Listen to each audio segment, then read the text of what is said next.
Library of Pittsburgh's main building is one of the most recognized buildings in Pittsburgh. And I think one of the most beautiful.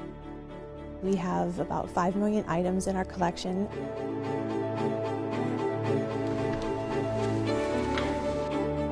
And just opening a drawer and finding a folder, it tells a wonderful story. Very few people do know the story in this folder. It probably hasn't been opened in decades. This is from July 1940. Inside, there isn't much, just a few clippings about a woman named Elizabeth Black. And the only reason anyone's looking now is because of this man. I'm the son of Elizabeth Black. And what he discovered. Foot Locker arrived. It contained tremendous artifacts and memorabilia about my mother. The Black collection walked in our door, and it was amazing.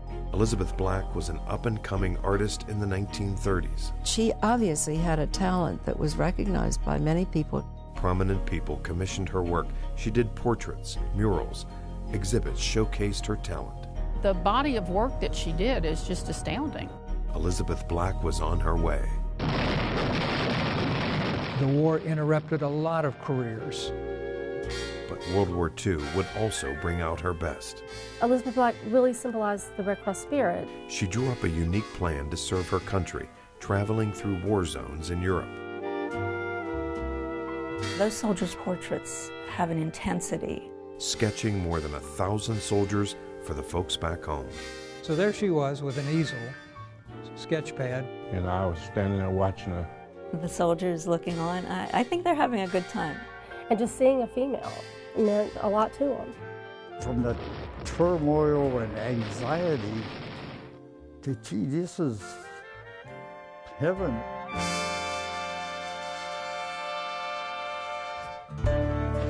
Now, John Black is on a journey through his mother's life, meeting those she touched, researching an art career that disappeared. It's a mission turned mystery. This is the only picture that we've been able to find. As he tries to uncover her celebrated portraits of literary masters. Are they hidden behind these library walls? Yeah, there's something there. I see some writing. He also hopes to find those soldiers who are still with us. October 17th. That's it.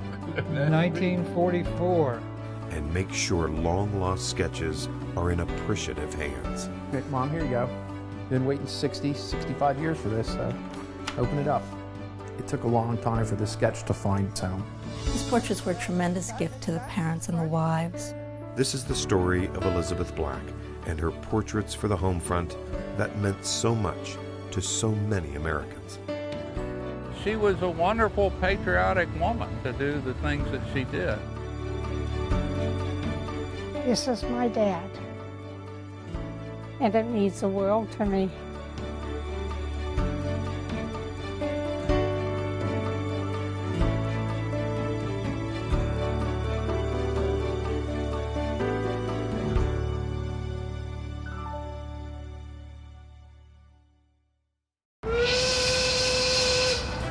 As a little girl, she would see the sky light up like fire, and it was from the steel mills. Soot, smoke, and steel, the mills meant money and jobs. This was the bustling Pittsburgh of the early 1900s, the city where Elizabeth Black grew up and grew to love. She was proud of her hometown. It's beautiful. Look at all these bridges. Yeah. 3 rivers. Today, Elizabeth's son John and his wife Kay are getting a far better view of Pittsburgh. They've come from their home in Germantown, Tennessee, to learn more about the city of his mother's early years. Well, it's just immeasurable getting to know his mom all over again. This was her life for 28 years. The year was 1912 when Elizabeth Black was born into one of Pittsburgh's notable families. Her grandfather, John Wesley Black, founded the Pittsburgh Bulletin, which covered social life and the arts during the late 1800s and early 1900s. His son, also named John Wesley Black, and his wife Lillian, would have 4 children, Sarah Elizabeth, and her 3 brothers. So by the time she got to be a teenager, the depression had set in. She told me times were very tough for her family during that period, but she was just fortunately born with a tremendous talent that started coming out as she got to be a teenager. Everyone called her Betty then, and at Carrick High School, they were already calling her an artist. Betty Black made headlines in the school paper when her airplane poster design won a national contest. The prize, $15.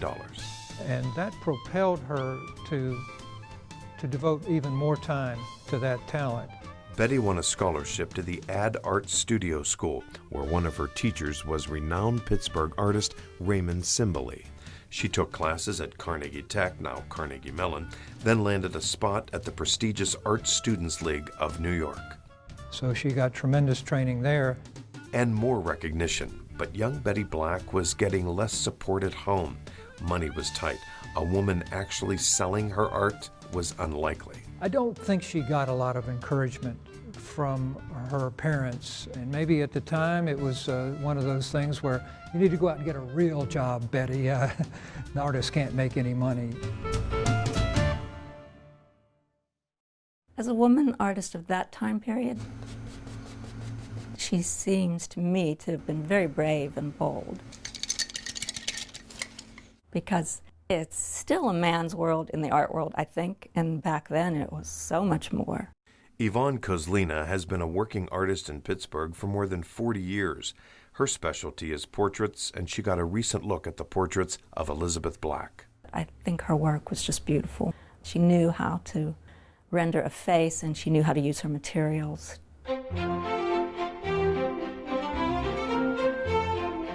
And the people who knew art in Pittsburgh saw it too. By the late 1930s, Elizabeth was getting jobs. Wealthy Pittsburgh families commissioned her work.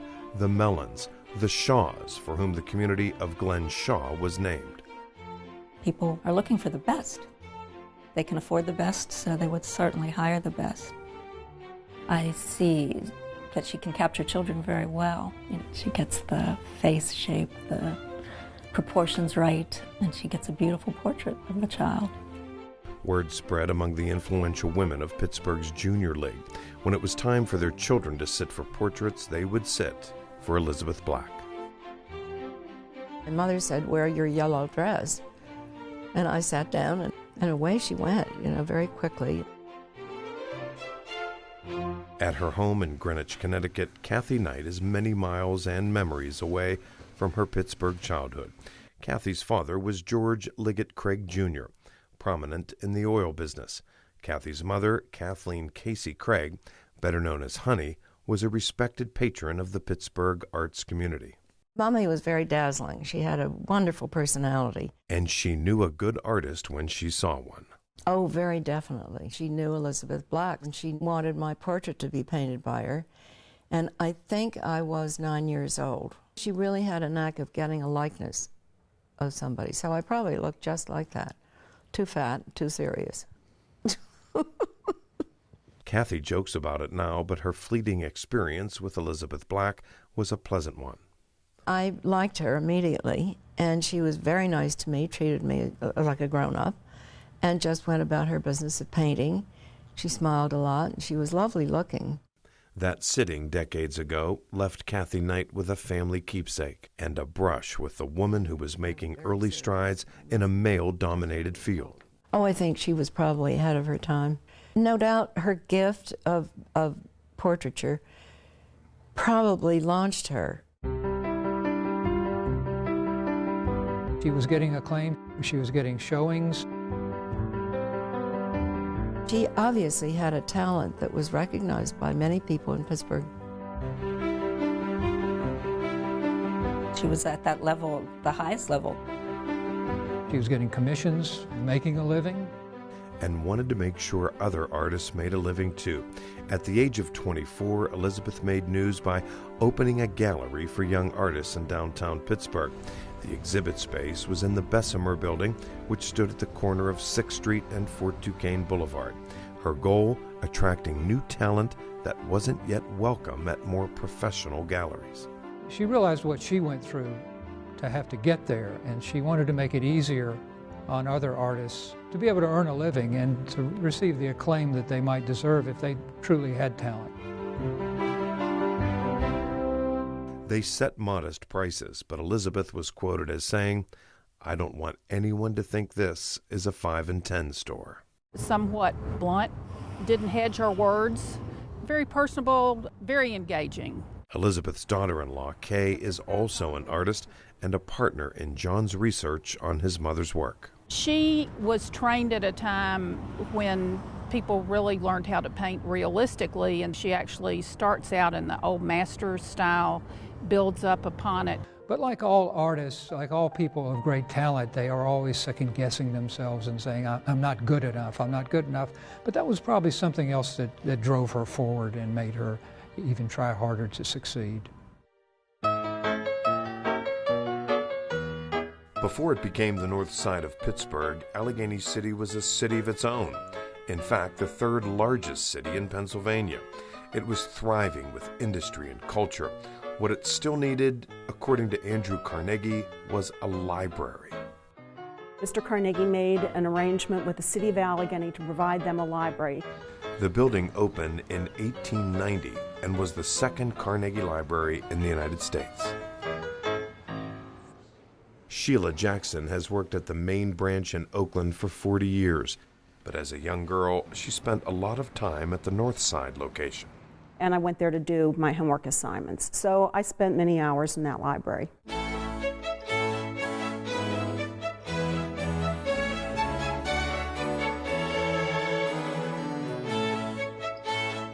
The building was impressive with beautiful architecture, reading rooms and fireplaces, but in the main gallery, something was missing.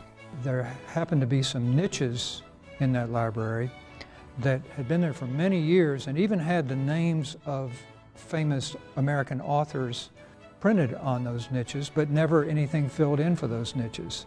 The niches stayed empty for half a century, but around 1940, the library decided to fill them, thanks to Roosevelt's New Deal. Painters, too, contribute their bit to making the Works program a real and permanent accomplishment. The Works Progress Administration, or WPA, was digging America out of the Depression, putting thousands to work, including people in the art world. Some of this work is done on canvas, but much of it is created on the walls of our schools, libraries, and other public buildings. Elizabeth Black got the coveted job at the Carnegie Library.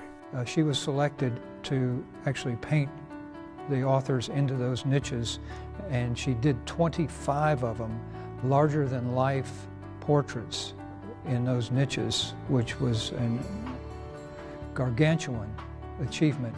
Mark Twain, Walt Whitman, Harriet Beecher Stowe, James Russell Lowell. Hawthorne, Whittier, Henry David Thoreau. She did a 3D mock-up scale model of what it was going to look like. You know, here we have a shot of her on a ladder. That's pretty far from the ground. And she's up on the top 1 or 2 rungs in heels. Creating the portraits would take nearly 2 years. She poured over 2,000 photographs of her subjects. And when photos didn't exist, like in the case of Emily Dickinson, Elizabeth relied on the author's own description of herself. The results were impressive. The renowned J.J. Gillespie Gallery, then located in Kaufman's department store, exhibited the portraits before they were finally mounted in the Carnegie Library. They were big and they were colorful, and they just sort of surrounded you. My memory of those portraits is that they were hung there to inspire readers to read the best of American literature. Newspapers covered the story, and the city celebrated the artist and her work. At that period of time, there weren't a lot of women artists of great prominence, and I think that it was probably a big coup for her to be able to paint something and have those works hung in such a prominent city landmark.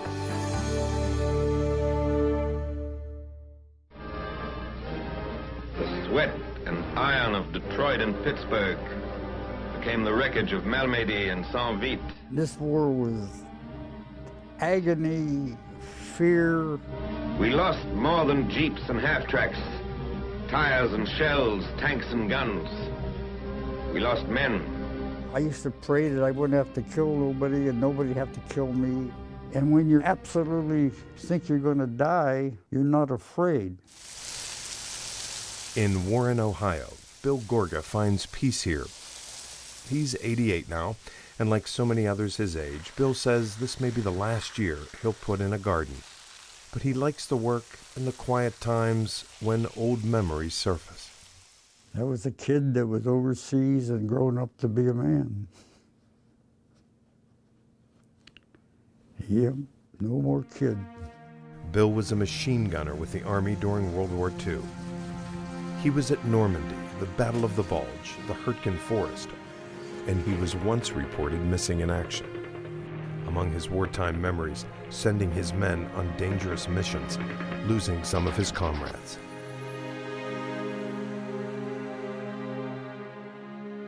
When I was at Luxembourg, I met Elizabeth Black. All these years later, Bill has to reach way back to remember Elizabeth Black. But they did meet during the war when he had a short leave from combat.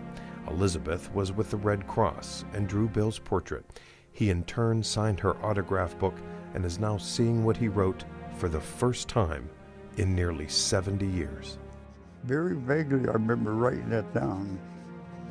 But that's me. Thanks a lot from a useful GI. And that was our feeling. I mean, just to get away from the war for 3 days. During World War II, the American Red Cross mobilized. The organization enrolled more than 100,000 nurses for military service. Millions of Red Cross packages went to American and Allied troops. Blood drives saved countless lives. Volunteers gave their time on ships, trains, and in the field, and wanting to be a part of it was artist Elizabeth Black. When World War II came, was right at the peak of when she was doing her best work in Pittsburgh. The war interrupted a lot of careers. She felt like she should do something for the war effort. Okay, we were able to find a photo of your mother. This is from England, 1944. John Black's travels to learn more about his mother would take him to the American Red Cross headquarters in Washington, D.C.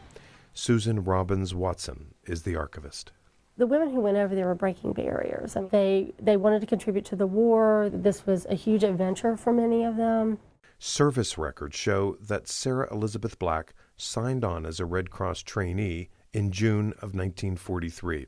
She was assigned to an extension of the club program, essentially clubs and other buildings set up to provide recreation and entertainment for the troops. But they needed a way to reach the military that was stationed further out in remote areas. And so began the Clubmobile. Staffed and often driven by women of the American Red Cross. The first vehicles were remodeled Green Line buses in Great Britain. Later, about 170 trucks were converted into Clubmobiles. They hit the beach in Normandy and spread out over the continent, making their way to airfields, docks, bases, and camps. When a Clubmobile arrived, so did a little bit of home. There was usually a Victrola playing popular records of the day. Some early Clubmobiles had lounge areas where troops could relax. The women passed out cigarettes, candy, and gum. There were dances, and they danced with the soldiers. And Oh, I think it meant a lot to the men. They really appreciated the fact that the Red Cross was there, that the American people were thinking of them. It brought a little bit of civilization to a place without civilization. Served out of the Clubmobile kitchens cup after cup of hot coffee, and most popular of all, freshly made donuts. It's estimated that across Europe, Red Cross women were handing out 400 donuts every minute. In all, 1.6 billion during the war. As expected, the Clubmobiles drew a crowd with long lines of hungry soldiers. Local children might wander in, hoping for a treat, and the treat for many of the men wasn't always a donut. And just seeing a female, seeing an American female, meant a lot to them. I could talk to people, actually to see a girl. We were living man to man in a hole. But not just any woman was a Clubmobile candidate. The Red Cross required some college and work experience. Applicants couldn't be younger than 25 or older than 35. They were expected to look like women. They had to keep their lipstick on, they had to keep their hair done. Their pants had to have a side zipper, not a front zipper. They could not be mistaken for a man. Living conditions were basic at best. The women cooked for themselves, did their laundry outside, and handled any number of emergencies along the way. To avoid being targets, the women draped their clubmobiles with camouflage netting. They knew there was an element of danger. They were close to the front lines. Just the fact that a woman would be there where it was nothing but men in danger was quite amazing. Nothing prepared her for suddenly being in a war zone where bombs were going off at night, and naturally it scared her tremendous. She knew that she wasn't in Pittsburgh anymore. 52 Red Cross women gave their lives during the war. All of them gave the gift of friendship. You had to be outgoing. I mean, you had to be willing to reach out and talk to people, and also be a good listener. They spent a lot of time listening. They were just young men, many of them 18 and 19, who had been sent over there, and they were a long way from home, and they needed, somebody to talk to. They wanted you to forget about the horrors of war. They wanted you to feel like you're back home. It was like being normal again. Caught up in the excitement of Red Cross service was Elizabeth Black. We have pictures of her passing out coffee and donuts, but I believe that she got bored very quickly with that. Not to minimize what the others were doing, but she did have this talent. And she wanted to use it. In a handwritten business plan, Elizabeth pitched that talent to a high-ranking Red Cross official in Washington. Dear Mr. Momond, I've tried to write clear and concise ideas on how to present the portrait service. Her proposal? To travel with the clubmobile, but instead of serving coffee and donuts, Elizabeth would sketch the troops. The Red Cross would send the portraits home to loved ones in the U.S. And her proposal was very well thought out and very detailed. She tried to think of everything, the logistics of the operation. She needed paper, and she needed crayons and drawing materials, and they needed to be moved around from place to place. In May of 1944, Elizabeth's plan was accepted. Clubmobile captains throughout Europe were notified by Washington that Elizabeth Black was on a special mission and should be given their every cooperation. The sketch program was absolutely a success. She would do sometimes a dozen a day, and she's always got a smile on her face while she's doing it. I could recall guys standing in line and admiring her work. And how fast she was doing it with so many people there. You're doing a quick sketch, you have an audience, and it has to be done in a few minutes. Under these crazy circumstances. And the thing is, they probably watched it, they were pretty well amazed that what this artist was doing was very good.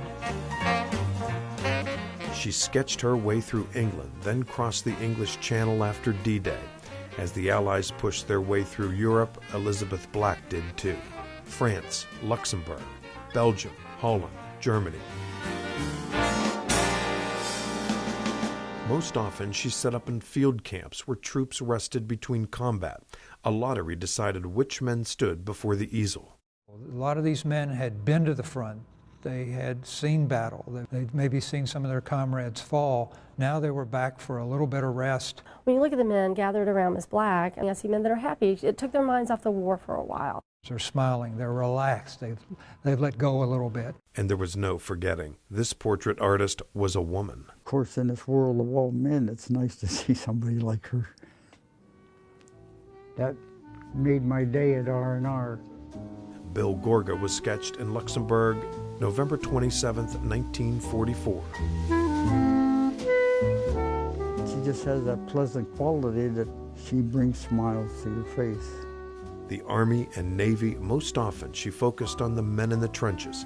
She did portraits of men in segregated units. 2 years, more than 1,000 drawings. And she can capture somebody with a minimum amount of lines. I just think that's a mark of excellence.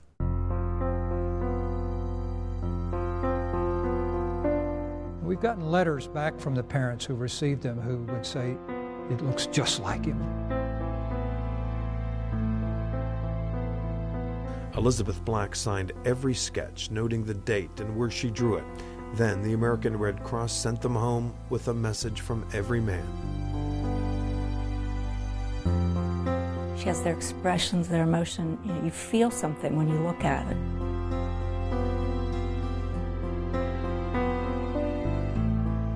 I think she captured the feelings that they were all going through and that she was going through. This was a very high time for her in her life.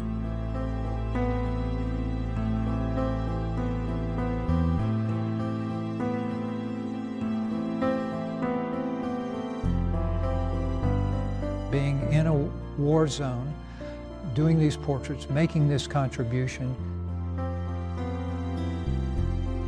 Those sketches just say everything about what she did and her talent. It had to be very emotional for her, knowing that some of these boys weren't going to go home.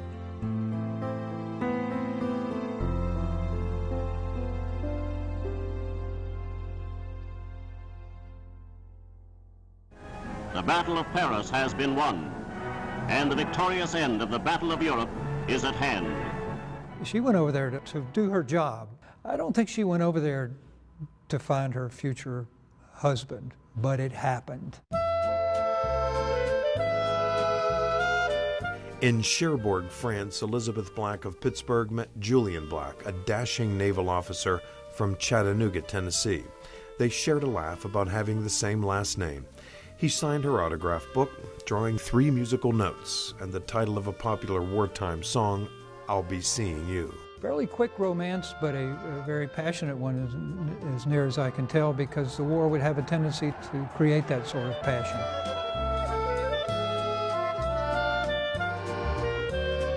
They married at the American Cathedral in Paris. Honeymooned at the Ritz. Over the next 6 months, Elizabeth finished up her sketch project. The war was ending, and in June of 1945, the newlyweds were on a ship back to the U.S., and Mrs. Julian Black was sailing into a very different future. They arrived back at the States and eventually settled in Waynesboro, Virginia. Elizabeth would not live in her hometown of Pittsburgh again. Suddenly she was back in a small town in Virginia with 1 child, and then 14 months later, I showed up. Elizabeth's husband was an attorney who would go on to start a soft drink bottling company. And even though that was working out just fine for him, and that's what he wanted to do, I'm not so sure that it worked out the way she would have liked to have had it. She had 2 children to raise and to help her husband start a business, and I think women were not encouraged as much to make it their career. And this wonderful art career slowed tremendously. There was little demand for a portrait artist in Waynesboro. Elizabeth busied herself with family, and as the wife of Julian Black, she was active in the city's social scene. She became depressed during that period, and I would have to think that a lot of it had to do with the fact that she felt unfulfilled. Then, in 1956, Julian died of a heart attack at the age of 48. As the years passed, times would get tougher emotionally and financially. But John remembers how his mother brightened when talking about her years with the Red Cross. That was the most exciting time of her life, and she would repeat it from time to time and tell us about it. But her sons were only half listening. John and George were growing into teenagers of the baby boom. Everyone's parents had stories about the war. Elizabeth packed her art career into a military footlocker and closed the lid.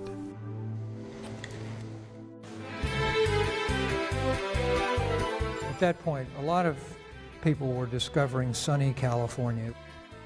With her sons now grown and hoping to reestablish her art career, Elizabeth headed west to the trendy city of Berkeley, California, then later Portland, Oregon.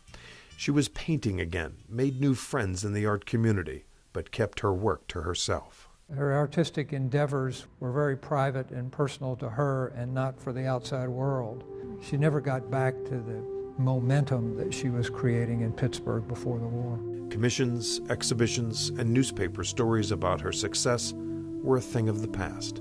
In 1983, Elizabeth Black was at home alone in Portland when she had a heart attack and died at the age of 71.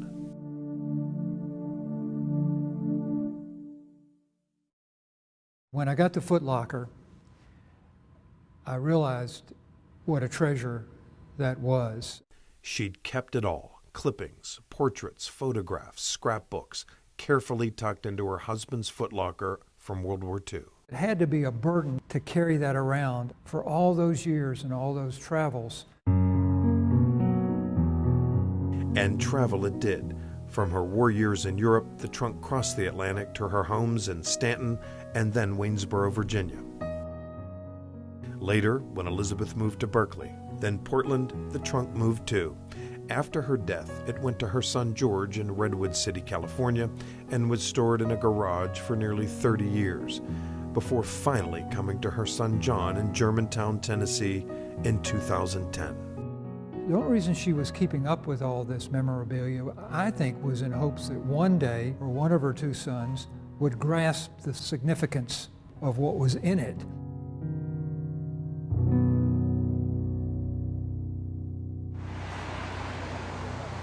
What a great downtown. Now, with the memorabilia in their van, John and his wife Kay are in his mother's hometown. They're planning several stops. One of the first, the now closed Carnegie Library on Pittsburgh's north side, where Elizabeth Black hung her portraits of literary legends.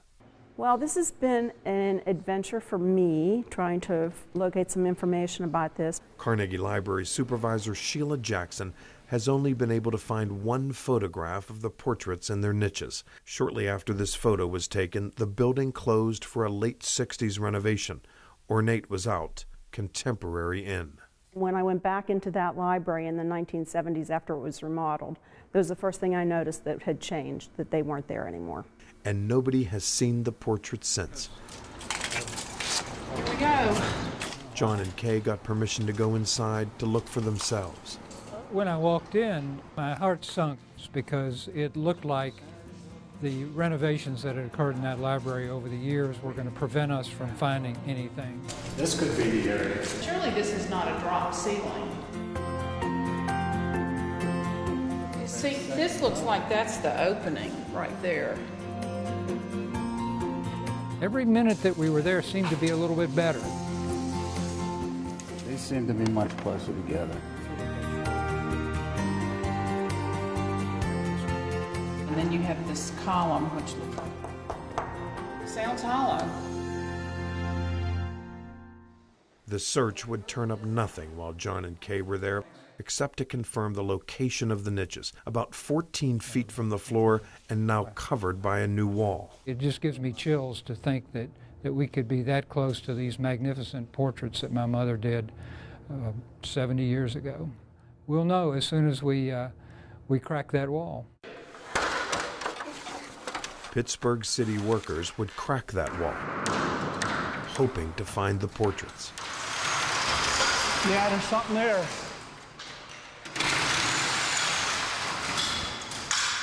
I see some writing. The authors' names finally uncovered, but the rest of the news was not good. You can see where the paintings were, but they're not there anymore. They must have been taken down. For now, the library and the city don't know what happened to the portraits.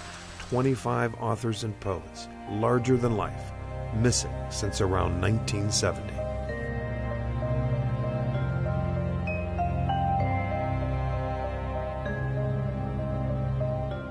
If I had to guess where those portraits are, I think they're probably rolled up in a barrel in a warehouse somewhere in a basement in the city.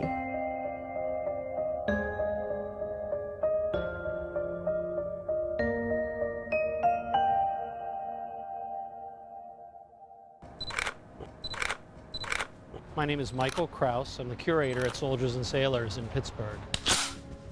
My job is to oversee the collection. We have a great collection that started almost as soon as the building was open, 1910.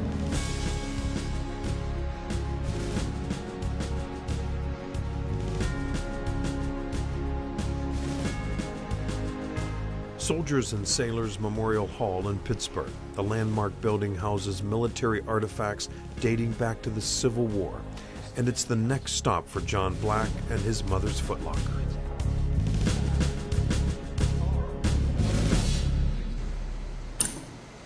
This is her essence here.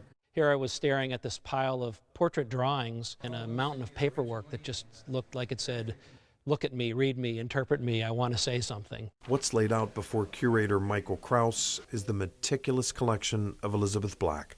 It was painstakingly preserved by a woman who knew that someday someone would care. What was apparent was Miss Black was a record keeper. She was neat, she was organized, she was intelligent. You could just tell all those things by her system, her handwriting, the way she kept her books. So we knew we were going to see something really, really incredible. The crown jewel, I would say, are these sketches. And her signature, is it on all of them? Oh, yes, Yeah. and the dates. Copies of 100 portraits remain in the collection. At some point during the war, Elizabeth decided to keep a record of her own work. She kept these photographs of the sketches before the original sketches were mailed to families in the United States. We've had a number of artifacts from women who served, but never a collection of drawings like this. We look through Miss Black's eyes at these soldiers, and that's why it's so unique and so powerful. One of the things I was drawn to was a book that she actually carried with her while she drew the portraits, and she had each individual soldier sign the book to her.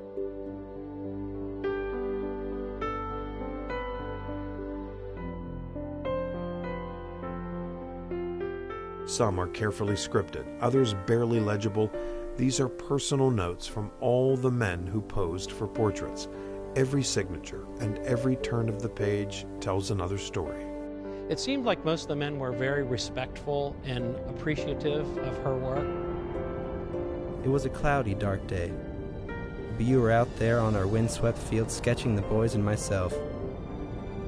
You were like a tonic to us.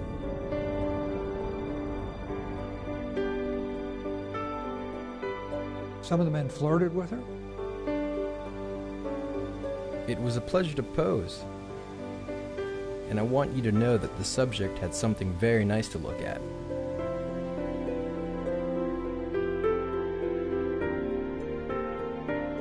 They were sweet. Thank you, you're swell, we wish you luck, see you home. They're relaxed. They've let go a little bit. That's great, his face is red, he's a little They did a pretty embarrassed. good job, didn't they? That looks just like her in these pictures. The yeah. soldiers drew cartoons, sometimes they wrote poems. Elizabeth Black is a Red Cross gal, a real good looker and a real good pal. She sketched my picture one sunny morn, gave me a smile, my spirit was reborn. Some wrote their regiment numbers, leaving clues as to where the men had been or were about to go. Well, here's a patch. Oh, that patch is the 29th Division. Now that division landed at D-Day, and the 116th Infantry was almost slaughtered entirely at the landing. They were one of the first out of the boats.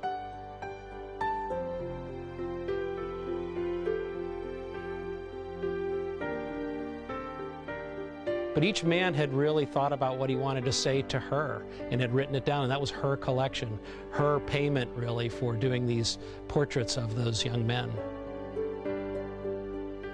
Jack Kennedy, Grove City, Pennsylvania, near good old Pittsburgh. Staff Sergeant Robert Davis, Charleston, West Virginia. Robert Baldy, Cleveland, Ohio. Richard Autry, St. Louis, Missouri. James Gates, San Antonio, Texas. Corporal James Stenhouse, Simsbury, Connecticut. Staff Sergeant Murray Carl, Bronx, New York. Master Sergeant Robert Bayham, Dayton, Ohio. I think we have a lot of relative information on him.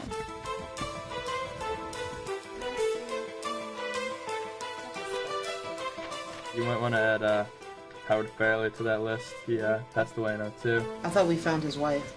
Nearly 7 decades after Elizabeth Black sketched hundreds of American troops, the search is on to find them.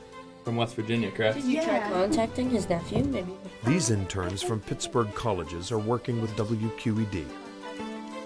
They're using the autograph books provided by Elizabeth's son John, making spreadsheets, searching online, hoping to find the soldiers or their families.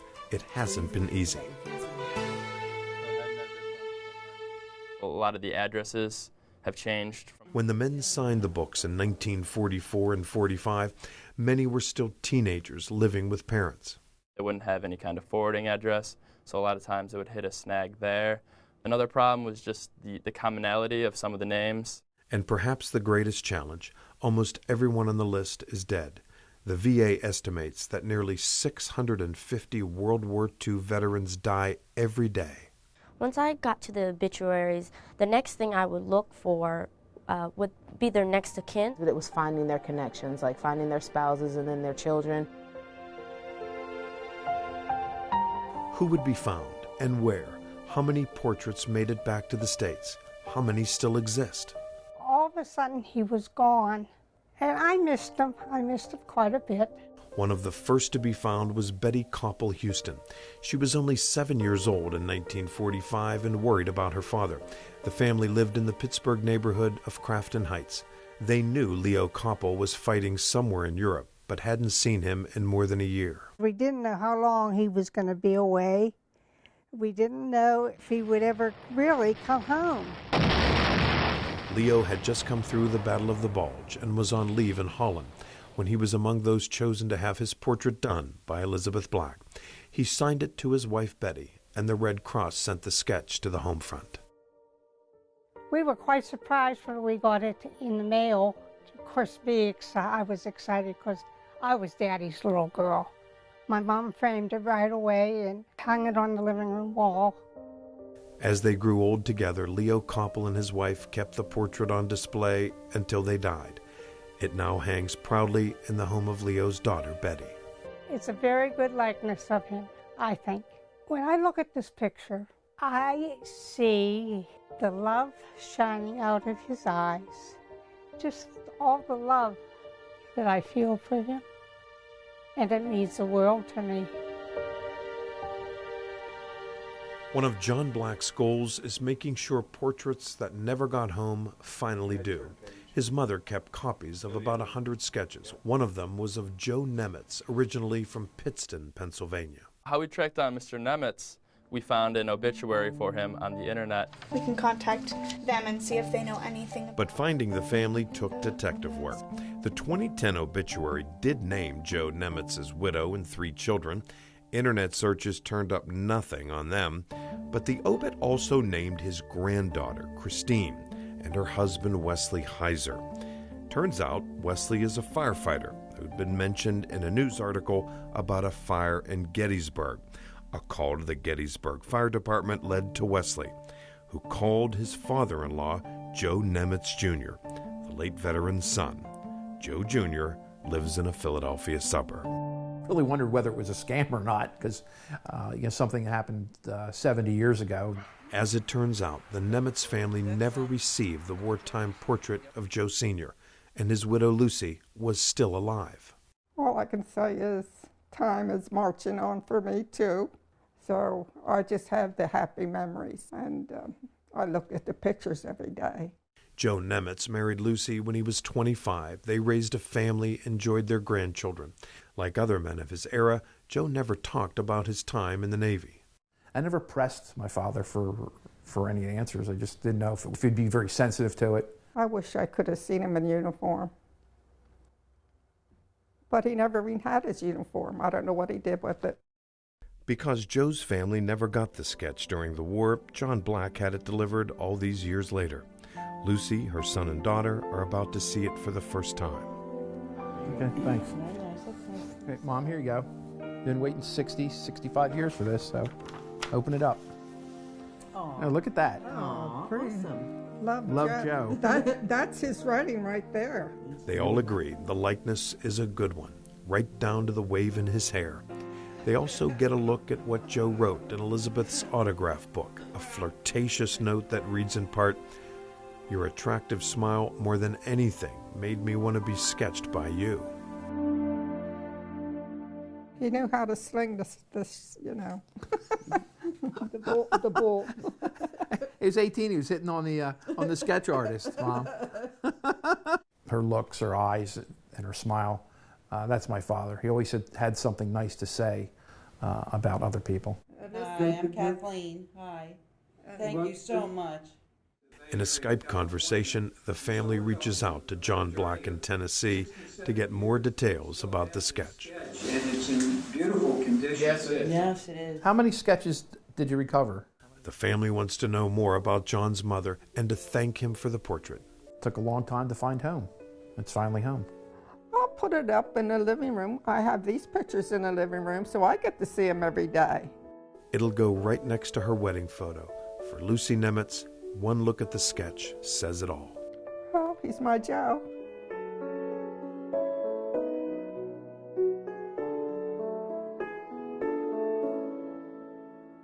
Watch your step.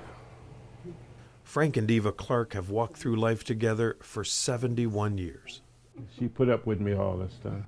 They're in their 90s now, living in an apartment for seniors in Beaver, Pennsylvania, and they're about to get a visitor. This will be the first time that I have actually met one of the soldiers who was sketched. Very much looking forward to seeing him and see if he remembers anything about it. Hello there. Mr. Clark? Yes, how you doing? I'm John Black. Well, nice meeting you, Mr. Black. Come right on in.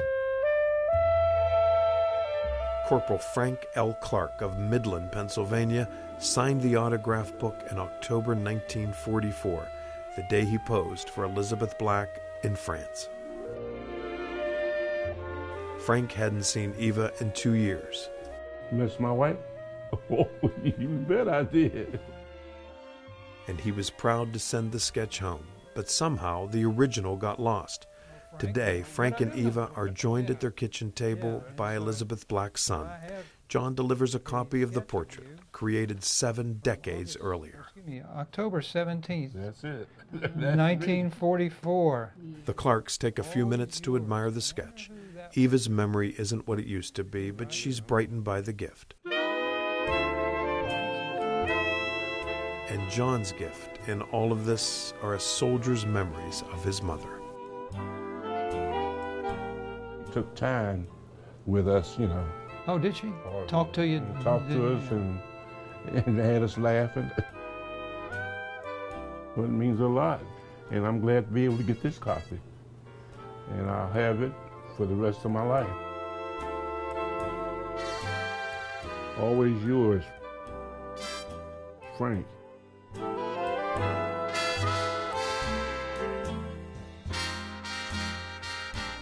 If any time she was worn out, and she must have been. Dear friend, I received the charcoal portrait you drew of my son. It must have been tremendously encouraging to her to get these letters. I appreciate it very much. I was very worried about him. The letters came by the dozens. Dear Miss Black, somehow finding their way to Elizabeth Black as she traveled from camp to camp in Europe. Thank you ever so much for the sketch of my husband. You can't imagine how much it means to me to have something so realistic, of the expression so dear and familiar to me. We haven't heard from Pete in over 6 months. He must be a changed fellow by now. The work the Red Cross is doing is great. May you all be able to carry on, and success be with you all.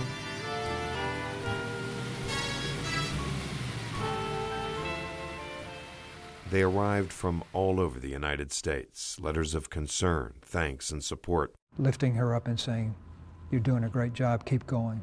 Lifting the spirits of Elizabeth Black, and sometimes breaking her heart. For some time I've been meaning to write and tell you that the sketch of my husband arrived all right,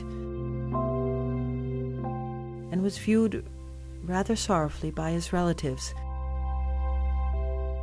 Shortly after it arrived, I received word that he was killed in action, December 27th, a month after the sketch.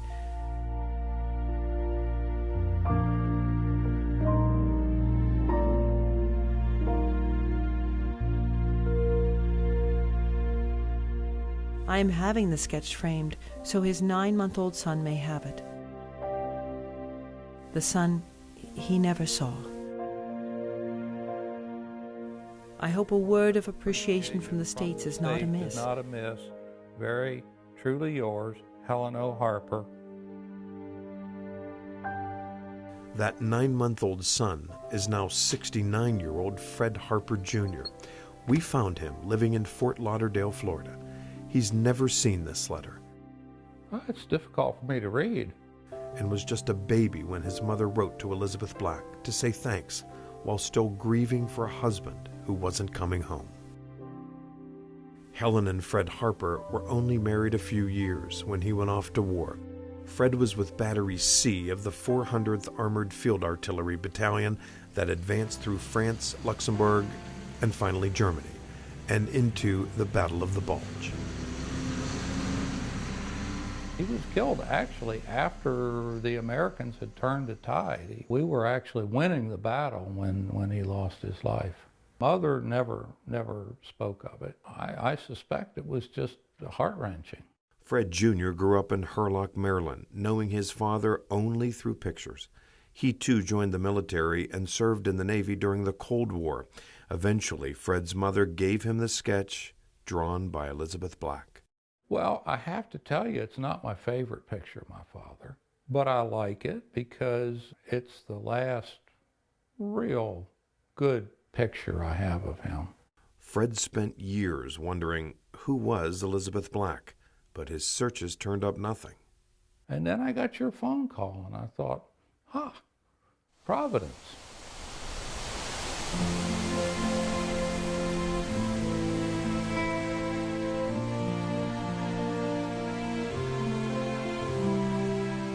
Fred Harper Jr. That's him.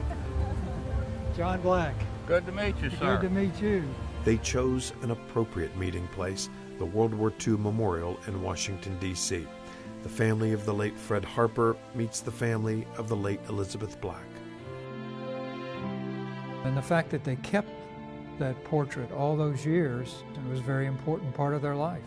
John shows his mother's autograph book. Inside is a note from Fred's father, thanking Elizabeth for sketching him, wishing her luck and a quick trip home. This whole thing here is very moving. My dad tends to be a bit stoic, but I know that he is very proud of his father's service, and I know that he's very sad that he didn't grow up with a dad. But the legacy of Fred Jackson Harper is now gathered here, 3 generations, near a memorial to those who fought during the Battle of the Bulge. You know what you're looking at? In the last couple of days, my dad has seen a couple of things he's never seen before. His mother's tragic wartime letter and a bittersweet message from his dad. But Fred has also made new friends, brought together by one sketch from Elizabeth Black. There were thousands and thousands of kids like me that lost their fathers in the war. And it's still going on today, for that matter. When my son is old enough to understand it, I'll show him the sketch of his great-grandfather, and he'll be able to understand it like I do now.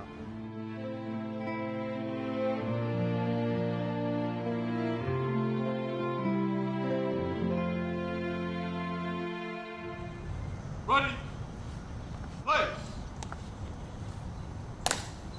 Ready, son. Arms.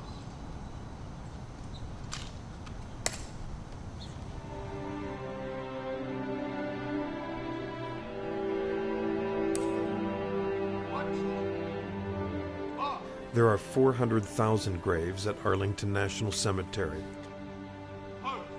On one of the tombstones is the name Sarah Elizabeth Black. It's a very special place for us. Ironically, she earned a place here not for service to her country, but for her role as a military wife to Commander Julian Black. Her contribution was every bit, in its own way, as significant as whatever he did. She was far more than just a spouse of a military officer. Oh, yeah, it's great that she kept all of this. Elizabeth was indeed much more. Her son knows it now and learns more every day through his travels and by exploring her treasured collection.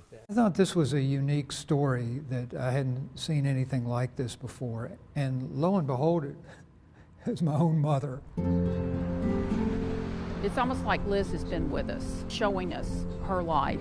Today, in her hometown of Pittsburgh, there's barely a trace of Elizabeth Black. Just those clippings in a long-buried library file. The building that housed her art gallery is now a parking garage, the family's home an empty lot, and her paintings of literary legends are perhaps lost forever. But her wartime sketches are not forgotten, especially by those they touched.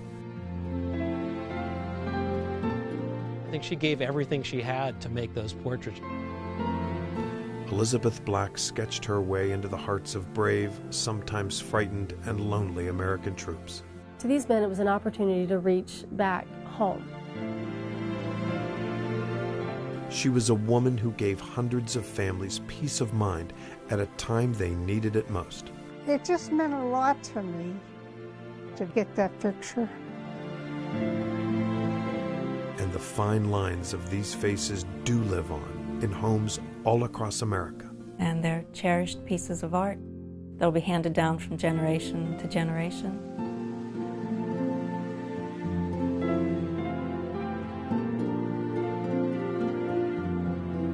I'm proud of her.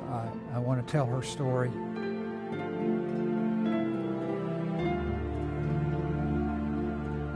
This becomes part of American history and her legacy.